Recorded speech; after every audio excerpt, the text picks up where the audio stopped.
ભરૂચ જિલ્લાની નેત્રંગ પોલીસે બાતમીના આધારે એક ખેતરમાં દરોડો પાડીને લાખો રૂપિયાનો વિદેશી દારૂ ઝડપી પાડી ₹4.4 લાખથી વધુના મુદ્દામાલ સાથે એકની ધરપકડ કરી અન્ય બેને વોન્ટેડ જાહેર કરી ઝડપી પાડવાની કવાયત હાથ ધરી છે।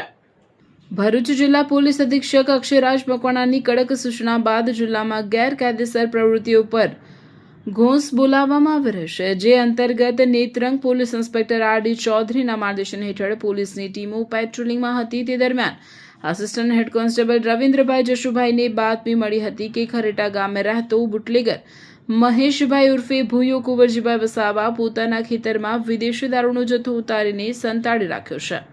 મળેલી બાતમીના આધારે પોલીસે પંચોને સાથે રાખીને તાત્કાલિક ખરેઠા ગામના ખેતરમાં દરોડો પાડ્યો, જ્યાં તપાસ કરતા ડાંગરના પરાળના ઢગલા નીચે કાળા કલરની તાડપત્રી હેઠળ છુપાવેલી પ્લાસ્ટિકની ગુણોમાંથી વિદેશી દારૂનો મોટો જથ્થો મળી આવ્યો હતો।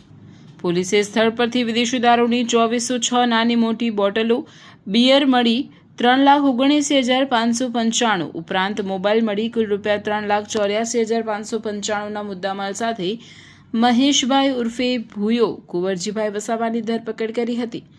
જો કે આ ગુનામાં દારૂ મોકલનાર પહ્યાભાઈ અને આપી જનાર ભૂપેન્દ્રભાઈ ઘીવાલા રહેવાસી ભરૂચને પોલીસે વોન્ટેડ જાહેર કરી ઝડપી પાડવાના ચક્રો ગતિમાન કર્યા છે।